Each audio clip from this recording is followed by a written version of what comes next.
Hi friends, ನಮಸ್ತೆ. ಸೌಮ್ಯ ಸವಿ ಅಡಿಗೆಗೆ ಸ್ವಾಗತ. ಇವತ್ತು ನಾನು ಮಾಡ್ತಾ ಇರೋ ರೆಸಿಪಿ ಗೋಬಿ ಮಂಚೂರಿ. ಈ ಗೋಬಿ ಮಂಚೂರಿ ಅಂದರೆ ಮಕ್ಕಳಿಗೆ ದೊಡ್ಡೋರಿಗೆ ಎಲ್ಲರಿಗೂ ಇಷ್ಟವಾಗುವಂತಹ ರೆಸಿಪಿ ಇದು. ಹೊರಗಡೆ ಹೋದಾಗ ಮಕ್ಕಳು ತುಂಬ ಹಠ ಮಾಡಿ ಕೇಳುವಂತಹ ರೆಸಿಪಿನೇ ಇದು. ಇದು ಮಾಡೋದು ಸುಲಭ. ಇದಕ್ಕೆ ಬೇಕಾಗಿರೋ ಪದಾರ್ಥ ಏನೇನು ಅಂತ ನೋಡೋಣ ಬನ್ನಿ. ಈಗ ಮೊದಲಿಗೆ ನಾನು ಹೂಕೋಸು ತೋರಿಸ್ತಾ ಇದ್ದೀನಿ. 2 ಮೀಡಿಯಮ್ ಸೈಜ್ ಹೂಕೋಸು ತೊಗೊಂಡಿದ್ದೀನಿ. ಈ ಥರ ನಾನು ಸಣ್ಣಗೆ ಬಿಡಿಸಿಟ್ಕೊಂಡಿದ್ದೀನಿ. ಇವಾಗ ಇದನ್ನು ಚೆನ್ನಾಗಿ ಕ್ಲೀನ್ ಮಾಡ್ಕೊಬೇಕಾಗುತ್ತೆ. ಇವಾಗ ಒಂದು ಪಾತ್ರೆಗೆ ನೀರು ಹಾಕ್ಕೊಂಡು ಚೆನ್ನಾಗಿ ಕುದಿಸ್ಬಿಟ್ಟು ಗ್ಯಾಸ್ ಆಫ್ ಮಾಡ್ಕೊಂಡಿದ್ದೀನಿ. ಈ ಪಾತ್ರೆಗೆ 1 ಸ್ಪೂನ್ ಅರಿಶಿನ ಪುಡಿನೂ ಹಾಕ್ಕೊಂಡು ಬಿಡಿಸಿ ಇಟ್ಕೊಂಡಿದ್ವಲ್ಲ ಗೋಬಿನ, ಅದನ್ನು ಪೂರ್ತಿ ಇದಕ್ಕೆ ಸೇರಿಸ್ಕೊಳ್ಳೋಣ.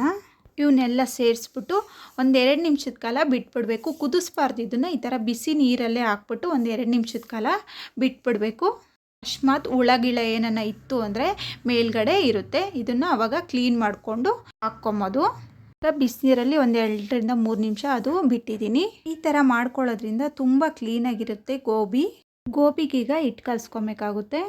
ಈ ಕಪ್ಪಲ್ಲಿ 1 ಕಪ್ಪು ಕಾರ್ನ್ಫ್ಲೋರ್ ಹಾಕ್ಕೊಳ್ತಾ ಇದ್ದೀನಿ. ಕಾರ್ನ್ಫ್ಲೋರ್ ಹಾಕ್ಕೊಂಡ್ಮೇಲೆ ಇದ್ರ ಜೊತೆನೇ ಮೈದಾ ಹಸಿಟ್ಟು 1 ಕಪ್ಪು ಸೇರಿಸ್ತಾ ಇದ್ದೀನಿ. ಅರ್ಧ ಕಪ್ಪು ಕಡಲೆ ಹಸಿಟ್ಟು ಸೇರಿಸ್ಕೊಳ್ತಾ ಇದ್ದೀನಿ. ನಾನು 2 ಗೋಬಿ ತೊಗೊಂಡಿರೋದು. 2 ಗೋಬಿಗೆ 1 ಕಪ್ಪು ಮೈದಾ ಹಸಿಟ್ಟು, 1 ಕಪ್ಪು ಕಾರ್ನ್ಫ್ಲೋರು, ಅರ್ಧ ಕಪ್ಪು ಕಡಲೆ ಹಸಿಟ್ಟು ಹಾಕ್ಕೊಳ್ತಾ ಇದ್ದೀನಿ.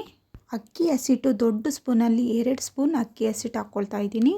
ಅಕ್ಕಿ ಹಸಿಟ್ಟು ಹಾಕೋದ್ರಿಂದ ತುಂಬ ಕ್ರಿಸ್ಪಿಯಾಗಿ ಬರುತ್ತೆ. ಇದ್ರ ಜೊತೆನೇ 1 ಸ್ಪೂನ್ ಗರಂ ಮಸಾಲನೂ ಹಾಕ್ಕೊಳ್ತಾ ಇದ್ದೀನಿ. ಗರಂ ಮಸಾಲ ಹಾಕೋದ್ರಿಂದ ಒಳ್ಳೆ ಘಮ ಕೊಡುತ್ತೆ ನೋಡಿ. ಇದ್ರ ಜೊತೆನೇ 1 ಸ್ಪೂನ್ ಶುಂಠಿ ಬೆಳ್ಳುಳ್ಳಿ ಪೇಸ್ಟನ್ನು ಸೇರಿಸ್ತಾ ಇದ್ದೀನಿ. ಹಾಗೆಯೇ ಅಚ್ಚ ಖಾರದ ಪುಡಿ 1 ಸ್ಪೂನ್ ಸೇರಿಸ್ತಾ ಇದ್ದೀನಿ. ಜೊತೆನೇ ರುಚಿಗೆ ತಕ್ಕಷ್ಟು ಉಪ್ಪು ಹಾಕ್ಕೊಳ್ತಾ ಇದ್ದೀನಿ.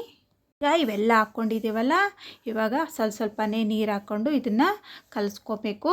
ತೀರಾ ಗಟ್ಟಿನೂ ಅಲ್ಲ, ತೀರಾ ತೆಳ್ಳಗೂ ಅಲ್ಲ, ಒಂದು ಮೀಡಿಯಮ್ಮಾಗಿ ಇದನ್ನು ಕಲಿಸ್ಕೊಬೇಕು. ಏಕೆಂದರೆ ಹೂಕೋಸು ತೊಳೆದಿರೋದ್ರಲ್ಲೂ ಸ್ವಲ್ಪ ನೀರಿನ ಅಂಶ ಇರುತ್ತೆ. ನೋಡಿಕೊಂಡು ಕಲಿಸ್ಕೊಬೇಕು ಹಿಟ್ಟನ್ನು. ಇವಾಗ ಈ ಹಿಟ್ಟು ರೆಡಿಯಾಗಿದೆ. ಬಿಸಿನೀರಲ್ಲಿ ನೆನೆಸಿಟ್ಟಿದ್ವಲ್ಲ ಗೋಬಿನ, ಅದನ್ನೆಲ್ಲ ನೀರೆಲ್ಲ ಬಸ್ಬಿಟ್ಟು ಇದಕ್ಕೆ ಸೇರಿಸ್ಕೊಳ್ತಾ ಇದ್ದೀನಿ ಗೋಬಿನ. ಇವಾಗ ಫುಲ್ಲು ಹಾಕ್ಕೊಂಡು ಇದನ್ನು ಚೆನ್ನಾಗಿ ಮಿಕ್ಸ್ ಮಾಡ್ಕೊಳ್ಳೋಣ. ಏನಾದರೂ ಟೈಮ್ ಇತ್ತು ಅಂದರೆ ಇದನ್ನು 1 ಅವರು ನೆನೆಸಿ ಬಿಡ್ಬೋದು. ಟೈಮ್ ಇಲ್ಲ ಅಂತಂದರೆ ಇದನ್ನು ತಕ್ಷಣ ಹಾಗೆ ಹಾಕ್ಕೊಬೋದು. ಇವಾಗ ಇದನ್ನು ಚೆನ್ನಾಗಿ ಕಲಸಿಟ್ಕೊಂಡಿದ್ದೀನಿ. ಇವಾಗ ಗ್ಯಾಸ್ ಮೇಲೆ ಎಣ್ಣೆನೂ ಕಾಯಕ್ಕೆ ಇಟ್ಕೊಂಡಿದ್ದೆ. ಇವಾಗ ಎಣ್ಣೆನೂ ಬಿಸಿಯಾಗಿದೆ. ನಾವು ಕಲಸಿಟ್ಕೊಂಡಿದ್ವಲ್ಲ ಗೋಬಿನ, ಅದನ್ನು ಬಿಡಿಯಾಗಿ ಈ ಥರ ಬಿಟ್ಕೊಳ್ಳೋಣ ಎಣ್ಣೆಗೆ. ಸ್ವಲ್ಪ ಉರಿ ಜಾಸ್ತಿ ಇಟ್ಕೊಂಡೆ ಇದನ್ನು ಬೇಯಿಸ್ಕೊಬೇಕು. ಕಮ್ಮಿ ಉರಿಲಿ ಮಾಡಿದ್ರೆ ನಾವೇನು ಕೋಟಿಂಗ್ ಕೊಟ್ಟಿರ್ತೀವೋ ಅದೆಲ್ಲ ಬಿಟ್ಟೋಗ್ಬಿಡುತ್ತೆ. ಇದು ಸ್ವಲ್ಪ ಜಾಸ್ತಿ ಉರಿಲೇ ಈ ಥರ ಬೇಯಿಸ್ಕೊಬೇಕು. ಕ್ರಿಸ್ಪಿಯಾಗಿರುತ್ತೆ. ಈ ಥರ ಚೆನ್ನಾಗಿ ಬೇಯಿಸೋದ್ರಿಂದ 5-6 ನಿಮಿಷದ ಕಾಲ ಇದನ್ನು ಚೆನ್ನಾಗಿ ಬೇಯಿಸ್ಕೊಬೇಕು.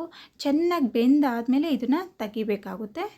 ಒಂದು ಚೂರು ಗಂಟಾಗಿಲ್ಲ, ಬಿಡಿಯಾಗೆ ಬೇಯ್ತಾ ಇದೆ ನೋಡಿ. ಈ ಥರ ಬೇಯಿಸ್ಕೊಬೇಕು ನೋಡಿ. ಈಗ ಚೆನ್ನಾಗಿ ಕ್ರಿಸ್ಪಿಯಾಗಿ ಬೆಂದಿದೆ. ಇವಾಗ ಇದನ್ನೆಲ್ಲ ಒಂದು ಪ್ಲೇಟ್ಗೆ ತೆಗೆದುಕೊಳ್ಳೋಣ. ಇದಕ್ಕೆ ಯಾವುದೇ ಕಲರ್ ಹಾಕಿಲ್ಲ, ಯಾವುದೇ ಟೇಸ್ಟಿಂಗ್ ಪೌಡರ್ ಹಾಕಿಲ್ಲ, ಯಾವುದೂ ಹಾಕಿಲ್ಲ. ನ್ಯಾಚುರಲ್ ಕಲರ್ ನೋಡಿ ಎಷ್ಟು ಚೆನ್ನಾಗಾಗಿದೆ. ಈಗ ಎಲ್ಲ ಗೋಬಿನೂ ಇದೇ ರೀತಿ ಕರೆದಿಟ್ಕೊಳ್ತೀನಿ. ಈಗ ಎಲ್ಲ ಗೋಬಿನೂ ಕರೆದಾಗಿದೆ. ಇದನ್ನು ಫ್ರೈ ಮಾಡ್ಕೊಳ್ಳೋಣ. ಈಗ ಅಗಲವಾದ ಬಾಣಲಿ ಇಟ್ಕೊಂಡಿದ್ದೀನಿ. ಬಾಣಲಿಗೆ 4 ಸ್ಪೂನು ಎಣ್ಣೆ ಹಾಕ್ಕೊಳ್ತಾ ಇದ್ದೀನಿ. ಈರುಳ್ಳಿ ಸೇರಿಸ್ತಾ ಇದ್ದೀನಿ. ಉದ್ದಕ್ಕೆ ಹಚ್ಚಿರೋಂತಹ ಮೀಡಿಯಮ್ ಸೈಜ್ ಈರುಳ್ಳಿ ಇದಕ್ಕೆ ಹಾಕ್ಕೊಳ್ತಾ ಇದ್ದೀನಿ. ಇದ್ರ ಜೊತೆನೇ 4-5 ಹಸಿಮೆಣ್ಸಿನ್ಕಾಯಿನೂ ಸೀಳಿ ಹಾಕ್ಕೊಂಡಿದ್ದೀನಿ. ಉದ್ದಕ್ಕೆ ಕಟ್ ಮಾಡಿರೋಂತಹ 1 ಕ್ಯಾಪ್ಸಿಕಮ್ ಸೇರಿಸ್ತಾ ಇದ್ದೀನಿ. ಇದ್ರ ಜೊತೆನೇ ಶುಂಠಿ ಬೆಳ್ಳುಳ್ಳಿ ಪೇಸ್ಟು 1 ಸ್ಪೂನ್ ಸೇರಿಸ್ತಾ ಇದ್ದೀನಿ. ಚೆನ್ನಾಗಿ ಮಿಕ್ಸ್ ಮಾಡ್ಕೊಬೇಕು. ಇದು ತುಂಬ ಬೇಯೋದು ಬೇಡ. ಒಂದು 50-60% ಕ್ಯಾಪ್ಸಿಕಮ್ಮು ಈರುಳ್ಳಿ ಫ್ರೈ ಆದರೆ ಸಾಕು.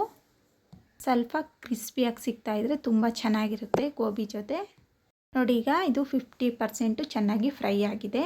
ಈ ಸಮಯದಲ್ಲಿ ಸಾಸ್ಗಳು ಹಾಕ್ಕೊಳ್ಳೋಣ. ದೊಡ್ಡ ಸ್ಪೂನಲ್ಲಿ 1 ಸ್ಪೂನ್ ಟೊಮೊಟೊ ಸಾಸ್, ಇದ್ರ ಜೊತೆನೇ 1 ಸ್ಪೂನ್ ಚಿಲ್ಲಿ ಸಾಸ್ ಹಾಕ್ಕೊಳ್ತಾ ಇದ್ದೀನಿ. ಇದ್ರ ಜೊತೆನೇ 2 ಸ್ಪೂನ್ ಸೋಯಾ ಸಾಸು ಸೇರಿಸ್ತಾ ಇದ್ದೀನಿ. 2 ಸ್ಪೂನ್ ನಿಂಬೆ ರಸ ಹಾಕ್ಕೋತಾ ಇದ್ದೀನಿ. ಈ ನಿಂಬೆ ರಸ ಇಲ್ಲ ಅಂತಂದರೆ ವಿನಿಗರು 2 ಸ್ಪೂನ್ ಹಾಕ್ಕೊಬೋದು. ಅರ್ಧ ಚಮಚ ಗರಂ ಮಸಾಲ ಸೇರಿಸ್ಕೊತಾ ಇದ್ದೀನಿ. ತುಂಬ ಚೆನ್ನಾಗಿರುತ್ತೆ ಗರಂ ಮಸಾಲ ಹಾಕೋದ್ರಿಂದ. ಇದ್ರ ಜೊತೆನೇ 1 ಚಮಚ ಅಚ್ಚ ಖಾರದ ಪುಡಿ ಸೇರಿಸ್ಕೊಳ್ತಾ ಇದ್ದೀನಿ. ರುಚಿಗೆ ತಕ್ಕಷ್ಟು ಉಪ್ಪು ಸೇರಿಸ್ತಾ ಇದ್ದೀನಿ. ಇದ್ರ ಜೊತೆನೇ ಕಾಳು ಮೆಣಸಿನ ಪುಡಿ ಅರ್ಧ ಸ್ಪೂನು ಸೇರಿಸ್ತಾ ಇದ್ದೀನಿ.